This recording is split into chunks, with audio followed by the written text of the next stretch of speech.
UGC net examination जो आपको research के अंदर लेके जाने का एंट्री पॉइंट बनने वाला है, जो आपको असिस्टेंट प्रोफेसर बनाने वाला है। Only 0.4% student qualify JRF in each session. आखिर ऐसा क्या है जो बाकी बच्चे क्रैक नहीं कर पा रहे, जो आपको क्रैक करना है if you want to crack UGC NET exam? तो आप सभी लोगों के लिए जेआरएफ अड्डा लेकर आया है वो एक स्पेशल क्वालिटी। बाकी सारी चीजों में सबसे इंपॉर्टेंट क्वालिटी होती है डिसिप्लिन एंड डेडिकेशन। वो पैशन जो टीचर्स के अंदर से ट्रांसमिट हो जाएगा स्टूडेंट के अंदर, वो ऑनलाइन लर्निंग के अंदर ऑफलाइन वाली लर्निंग का फील आना। सिर्फ और सिर्फ कंटेंट क्वालिटी नहीं, बट ऑल्सो किस तरीके से उसे आप तक डिलीवर किया जाएगा, उस पर क्या काम किया जा रहा है। हमें ऐसा फील होना चाहिए कि हर दिन हम कुछ इंप्रूव कर रहे हैं, हम हमारे ऊपर उतना काम कर रहे हैं कि every day we become a better human, a better teacher. क्या लगता है कि इस पूरी की पूरी नॉलेज राइड में आप जेआरएफ अड्डा के साथ में आना चाहते हैं? और अगर आप आना चाहते हैं तो जेआरएफ अड्डा लेकर आया है दिसंबर के अंदर अपना प्रीमियम 2.0 आपके लिए 10,000 से ज्यादा सिलेक्शंस का पूरा गुडविल लेकर, जहां पर आपके लिए जेआरएफ अड्डा हैंड्स ऑन लर्निंग यूनिवर्स बनाने वाला है। So what are you waiting for? Join now. Hello everyone, आप सभी का स्वागत है आपके अपने चैनल कॉमर्स स्पॉटलाइट में। तो गाइज, आपके लिए मैंने ये सीरीज स्टार्ट की है जिसमें मैं 15 से 20 मिनट में आपको एक बहुत इंपॉर्टेंट टॉपिक समझाती हूँ। और आज हम बात करेंगे एक नए टॉपिक की, बट उससे पहले कुछ जान लेते हैं मेरे बारे में। मेरा नाम आयुषी है, आपके लिए पेपर 1 एंड पेपर 2 लेके आती हूँ। चैनल को आप सब्सक्राइब कर सकते हैं अगर आप चाहते हैं कि ऐसा बेहतरीन कंटेंट आपको मिलता रहे। एंड पूरी पेपर 2 कॉमर्स की तैयारी सिर्फ नेट के लिए नहीं, net, set, assistant professor, PGT level and PhD के लिए भी आपकी होती रहे, तो आप लोग चैनल को सब्सक्राइब कर सकते हैं। दिसंबर के लिए अगर आप प्रिपेयर कर रहे हो तो कंप्लीट गाइडेंस प्रोग्राम जो है वो आपके लिए लॉन्च हो चुका है। ये सभी फीचर्स के साथ आप लोग क्लासेस को ज्वाइन कर सकते हो। और एक और इंपॉर्टेंट चीज़ बता दूँ, आज अभी इस सेशन के बाद आपने सभी ने जेआरएफ अड्डा चैनल पे जाना है। 10 बजे हो रहा है एक बहुत इंपॉर्टेंट सेशन आपका स्टार्ट। तो 50 स्लाइड्स में 500 कंसेप्ट, 500 एमसीक्यू, 300 मार्क्स आपको यहाँ पे देखने को मिलेंगे। यानी कि हम तैयारी करने वाले हैं कंप्लीट पेपर 1 की 10 घंटे में। 90% पेपर आपको यहीं से मिलने वाला है आपको पेपर में। ये वादे के साथ आपके लिए जो है अदिति मैम लेके आ रहे हैं एक बहुत इंपॉर्टेंट पेपर 1 मैराथन। एंड मैंने आपके लिए बहुत अमेजिंग मैराथन्स ली हैं और आपके लिए मैं भी लेके आ रही हूँ 24 तारीख को एक बहुत इंपॉर्टेंट मैराथन पेपर 2 कॉमर्स की। तो 9 बजे सुबह आपके लिए जो है क्लास स्टार्ट हो जाएगी 24 जून को। तो आप सभी ने चैनल को सब्सक्राइब कर लेना है एंड नोटिफाई कर लेना है इस पर्टिकुलर मैराथन को। आज हम जो डिस्कशन करेंगे वो है डिफरेंट फॉर्म्स ऑफ मार्केट। हमारे पास 4 तरीके की मार्केट होती है: perfect competition, monopolistic competition, monopoly और ओलिगोपोली, जिनको हम मेनली पढ़ते हुए चलेंगे। तो यहाँ पे अलग अलग फॉर्म ऑफ मार्केट है, अलग अलग इनका स्ट्रक्चर है, अलग अलग तरीके से ये प्रॉफिट कमाते हैं। तो कैसे और कितना प्रॉफिट ये कमा सकते हैं शॉर्ट रन और लॉन्ग रन में, वो चीज़ें हम डिस्कस करेंगे। और आपको मैं कोशिश करूंगी बढ़िया तरीके से समझा पाऊँ सो दैट आपके एग्जामिनेशन के लिए रिवीजन हो जाए और आप पेपर में जो क्वेश्चन पूछा जाए उसको बहुत अच्छे से कर लो। तो 1 बाय 1 बात करेंगे। परफेक्ट कंपटीशन को पहले डिस्कस करते हैं। परफेक्ट कंपटीशन एक ऐसी फॉर्म ऑफ मार्केट है जहाँ पे जो मार्केट में डिमांड और सप्लाई फोर्सेज हैं उसके थ्रू आपका जो प्राइस है वो डिसाइड होता है। और यहाँ पे आपका जो एआर है वो एमआर के बराबर आपको देखने को मिलेगा। तो आप जो भी यूनिट बेच रहे हो उसको सेम प्राइस पे ही बेचोगे और एडिशनल यूनिट बेचने पे भी आपको सेम प्राइस ही यहाँ पे मिलने वाला है। अगर हम बात करें मोनोपोलिस्टिक कंपटीशन की, तो यहाँ पे सब्स्टिट्यूट बहुत ज़्यादा अवेलेबल होते हैं। तो यहाँ पे हमारा जो इलास्टिसिटी की अगर मैं बात करूँ तो वो हाई रहती है। एआर और एमआर कर्व जो है वो भी हमारे यहाँ पे थोड़े फ्लैटर रहते हैं। एमआर कर्व ज़्यादा रेट से फॉल करता है एआर के कंपैरेटिवली। और यहाँ पे क्योंकि सब्स्टिट्यूट ज़्यादा है तो आपको सेलिंग कॉस्ट भी ज़्यादा इंकर करनी पड़ती है। मोनोपोली की बात की जाए तो यहाँ पे एआर और एमआर कर्व हमारे स्टीपर होते हैं, फॉल तो करते हैं बिल्कुल, बट एआर और एमआर कम रेट से यहाँ पे फॉल करेंगे। और क्योंकि यहाँ पे सिंगल सेलर है तो यहाँ पे ज़्यादा कॉस्ट भी इनकर नहीं होती और यहाँ पे जो प्रॉफिट है वो भी ज़्यादा अच्छे प्रॉफिट मोनोपोलिस्ट कमा सकता है। बीइंग सिंगल सेलर ये ज़्यादा प्राइस चार्ज कर सकता है, लोग उसका प्रोडक्ट खरीदेंगे ही जब तक वो खरीद सकते हैं। बट क्या मोनोपोलिस्ट अपनी मर्जी का प्राइस हमेशा चार्ज करेगा? तो ऐसा नहीं है। जितना लोग प्राइस पे कर सकते हैं उतना ही वो चार्ज कर पाएगा, क्योंकि कंज्यूमर सरप्लस तक वो प्राइस चार्ज कर सकता है जहां तक कंज्यूमर सरप्लस 0 है। अगर लोगों की इनकम से ज़्यादा वो प्राइस चार्ज करना शुरू कर दे तो लोग खरीद ही नहीं पाएंगे, तो वहाँ पे उसको कोई प्रॉफिट नहीं होगा, उसको लॉसेस भी हो सकते हैं अगर वो पूरी नहीं कर पा रहा डिमांड और इतना प्राइस महंगा है कि लोग खरीद नहीं रहे। फिर आता है ओलिगोपोली। ओलिगोपोली में हमारा किंग्ड डिमांड कर्व रहता है और किंग डिमांड कर्व में हमारी इलास्टिसिटी पहले मोर देन 1 होती है, फिर लेस देन 1 बन जाती है। और ये स्विजी ने जो है डिमांड कर्व दिया था और यूजुअली हम बोलते हैं ओलिगोपोली में डिमांड कर्व को बना पाना इज नॉट पॉसिबल। यहाँ पे कार्टल्स वगैरह हैं जिनके थ्रू लोग जो है कम्पीट करते हैं और प्रॉफिट को मैक्सिमाइज करते हैं। तो फर्स्टली हम परफेक्ट कंपटीशन की बात करें अगर, तो लॉन्ग रन और शॉर्ट रन 2 तरीके होते हैं। शॉर्ट रन में हमारे पास जो हमारे डिफरेंट फॉर्म्स ऑफ मार्केट हैं इनको अलग अलग चीज़ें देखने को मिलती हैं। इन प्रॉफिट टर्म्स अगर मैं बोलूँ तो ये सुपर नॉर्मल प्रॉफिट भी कमाएंगे, नॉर्मल प्रॉफिट भी कमाएंगे, लॉसेस भी देखेंगे, और परफेक्ट कंपटीशन के केस में शॉर्ट टर्म का जो है शटडाउन कंसेप्ट भी आएगा। शटडाउन मतलब ऐसा कौन सा पॉइंट होगा जहां पे बिजनेस को बंद कर देना चाहिए। तो यहाँ पे अगर हम बात करें सुपर नॉर्मल प्रॉफिट की, तो अगर मेरे प्रॉफिट्स 0 से ज़्यादा हैं, इसका मतलब है कि जो मेरी टोटल कॉस्ट है वो कम है मेरे टोटल रेवेन्यू से। अब ये कॉस्ट हम यहाँ पे क्या लेके चलते हैं, प्रॉफिट 0 से क्यों कंपेयर कर रहे हैं, हम यहाँ पे हमारे पास जो एंटरप्रेन्योर है उसको भी हम प्रॉफिट देते हैं।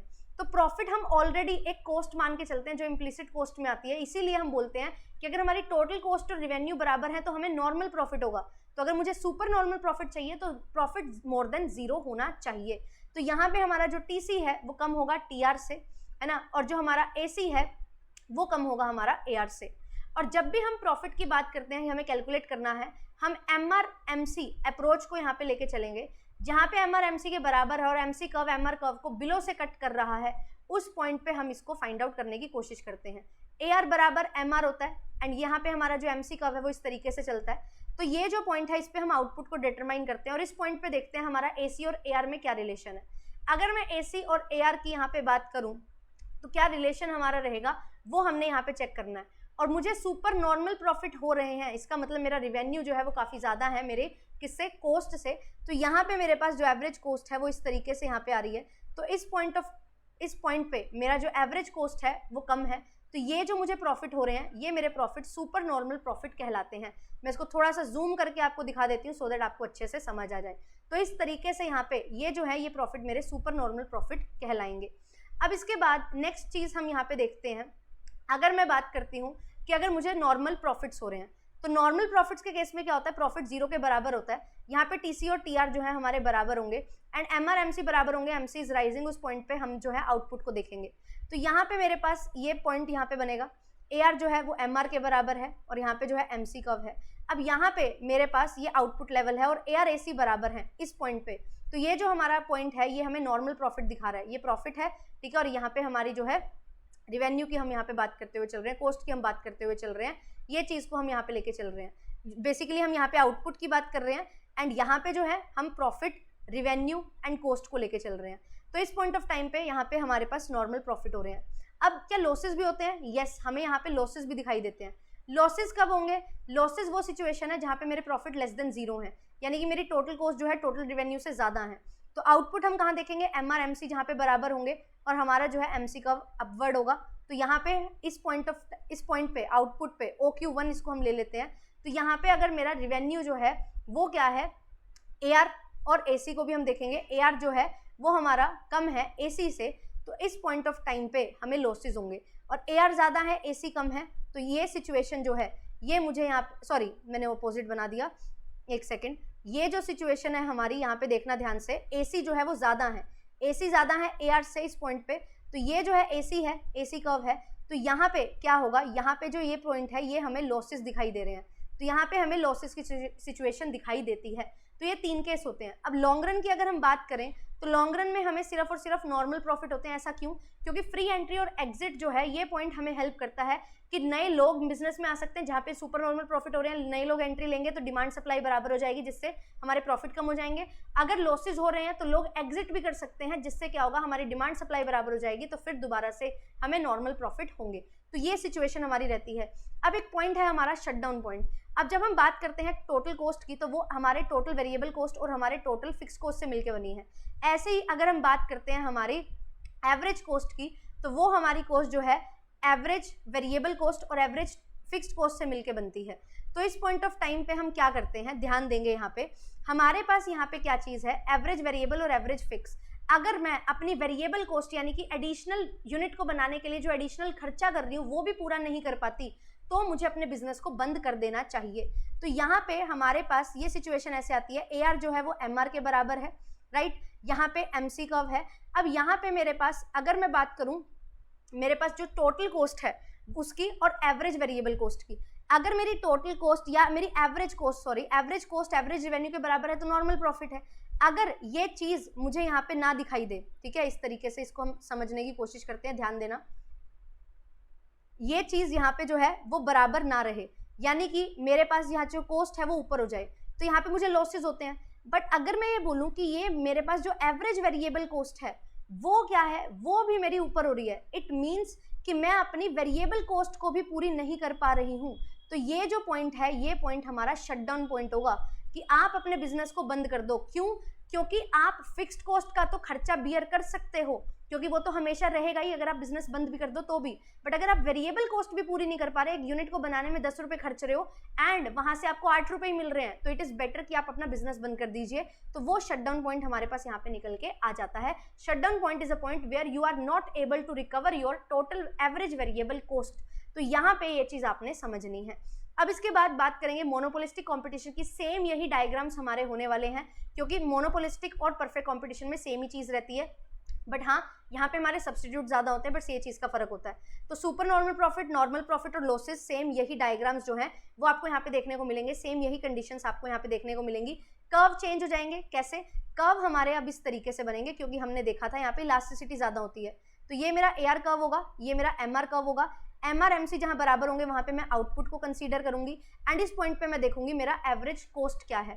अगर मेरा एवरेज कॉस्ट एवरेज रेवेन्यू से कम है तो यहाँ पे मैं बोलूंगी कि यस, मुझे जो है यहाँ पे प्रॉफिट हो रहे हैं, ये जो है ये प्रॉफिट की सिचुएशन है। अगर इसमें ही यहाँ पे क्या हो जाए कि मेरे पास जो एवरेज रेवेन्यू है और एवरेज कॉस्ट है वो बराबर हो जाए, तो उस पॉइंट पे मैं क्या करूंगी, उस पॉइंट पे यहाँ पे जो है मेरे पास ये सिचुएशन आएगी कि मुझे यहाँ पे नॉर्मल प्रॉफिट हो रहे हैं। तो ये सिचुएशन है नॉर्मल प्रॉफिट की। अगर इस पॉइंट पे मेरी कॉस्ट ज़्यादा हो जाती है मेरे रिवेन्यू से, तो यहाँ पे मैं क्या बात करूंगी, मैं यहाँ पे देखूंगी कि मुझे जो है अब यहाँ पे कम खर्चा करना पड़ेगा या लॉसेस की सिचुएशन हो रही है, तो मुझे यहाँ पे एग्जिट कर जाना चाहिए मार्केट से। तो ये AR MR कर्व है, MC है। अब यहाँ पे इस पॉइंट पे एवरेज कॉस्ट अगर मेरी ज़्यादा है, यानी कि इस तरीके से मेरी एवरेज कॉस्ट बन रही है, तो ये जो सिचुएशन है ये मेरी लॉसेस की सिचुएशन यहाँ पे दिखाई देगी। तो इस तरीके से हम normal profit, super normal profit and हमारे जो लॉसेस हैं उसको हम कंसीडर करते हैं। एंड लॉन्ग रन में क्या होता है, हमें नॉर्मल प्रॉफिट ही होते हैं। क्यों? क्योंकि due to free entry and exit feature. अगर हमें सुपर नॉर्मल प्रॉफिट हो रहे हैं तो और लोग हमारे ऑर्गेनाइजेशन में आएंगे, अगर हमें लॉसेज हो रहे हैं तो लोग चले जाएंगे मार्केट से, ऑर्गेनाइजेशन में नहीं मार्केट में। तो ये चीज़ हमारे पास यहाँ पे रहती है। फिर इसके बाद हम बात करते हैं मोनोपोलिस्टिक कंपटीशन की। तो मोनोपोलिस्टिक में क्या होता है, जो पर्सन होता है वो अपना फुल कैपेसिटी पे ऑपरेट नहीं करता। क्यों? क्योंकि वो चाहता है कि मैं कम बना के भी ज़्यादा प्राइस पे जो है चीज़ें बेच सकता हूँ, तो क्यों इतनी मेहनत करनी। बट इससे होता क्या है, इससे वो नॉर्मल प्रॉफिट और लॉसेस की सिचुएशन में भी कभी आ जाता है। क्योंकि लॉसेस क्यों होते हैं? क्योंकि प्राइसेस बढ़ जाएंगे, जरूरत से ज़्यादा तो लोग खरीद ही नहीं पाएंगे। नॉर्मल प्रॉफिट क्यों? क्योंकि जितना वो कमा सकता था वो नहीं कमा पाएगा। तो एक्चुअल में जो मोनोपोलिस्टिक कंपटीशन, जो मोनोपोली कंपटीशन है, सिंगल सेलर जहाँ पे है, वो नॉर्मल प्रॉफिट नहीं सुपर नॉर्मल प्रॉफिट ही अर्न करता है। बट क्योंकि वो शॉर्ट रन में इतना अच्छे से काम नहीं करता, जिसकी वजह से उसको नॉर्मल प्रॉफिट और लॉसेस भी देखने को मिलते हैं। तो सेम यही इसी तरीके से डायग्राम्स जो है वो यहाँ पे बनेंगे। बट यस, AR कर्व जो है और जो हमारा MR कर्व है वो थोड़ा सा स्टीपर हमें यहाँ पे दिखाई देता है। ये चीज़ को आपने यहाँ पे ध्यान में रखना है, ठीक है। डायग्राम आपके बिल्कुल सेम यही होंगे। लॉन्ग रन में क्या होगा, सुपर नॉर्मल प्रॉफिट। इसका रीजन मैंने बता दिया है, क्योंकि वो फुल कैपेसिटी पे ऑपरेट करेगा, ऑपरेट्स एट फुल कैपेसिटी। तो यहाँ पे जो है उसको यहाँ पे फायदा मिलेगा। और एक सोशल कॉस्ट भी यहाँ पे इनकर होती है। मोनोपोलिस्ट जो है फुल कैपेसिटी पे ऑपरेट नहीं करता, तो जो लोग हैं उनको ज़्यादा प्राइस यहाँ पे देना पड़ता है ना चाहते हुए भी।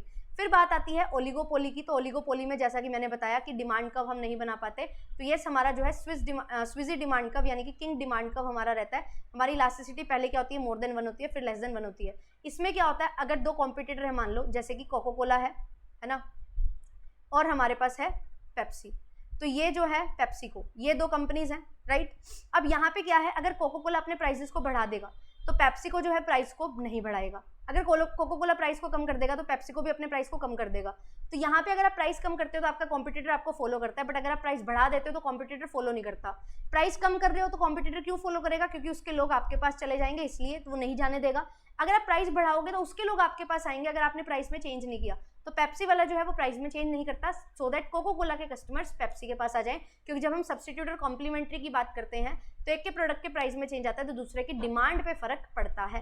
तो ये थी एक quick revision different forms of market में जब हम बात करते हैं कैसे हमारे प्रॉफिट सिचुएशंस रहती हैं। आई होप आपको ये सारी चीज़ें समझ आ गई होंगी। ऐसी मैंने 2 वीडियोज़ और बनाई हैं, उनको देखिए। कल भी HRA और RFA से रिलेटेड एक बहुत इंपॉर्टेंट वीडियो आपके लिए मैं लेके आ रही हूँ। मिलेंगे बहुत बेहतरीन और अमेजिंग सेशन में। Thank you so much. मिलते हैं नेक्स्ट सेशन में। और आज शाम को 5 बजे भी आपके लिए मैराथन है, काउंटडाउन सीरीज आपके लिए चल रही है, तो आप लोग जरूर जुड़िएगा। और 24 तारीख को महा मैराथन 12 घंटे लगातार हम करने वाले हैं, बहुत अमेजिंग तरीके से क्वेश्चंस की प्रैक्टिस और अल्टीमेट रिवीजन आपकी होने वाली है। 24 तक मैं आपके लिए सारी चीजें डन करवा दूंगी। 25-26 को रिलैक्स करना बढ़िया तरीके से, 27 को पेपर देके आना। ऑल द वेरी बेस्ट, अच्छे से पढ़ते रहो। कैसा लगता है ये सेशन, कैसी लगती है ये वीडियोस जो मैं आपके लिए एफर्ट कर रही हूँ, कैसे लगते हैं जरूर कमेंट्स में बताइएगा। और दिसंबर के लिए अगर तैयारी कर रहे हो तो अच्छे से पढ़ लो। But yes, guidance programme complete आपके लिए है जो कि जुलाई में शुरू हो जाएगा दिसंबर 2025 के लिए, तो आप लोग ज्वाइन कर सकते हो। Thank you so much, bye bye.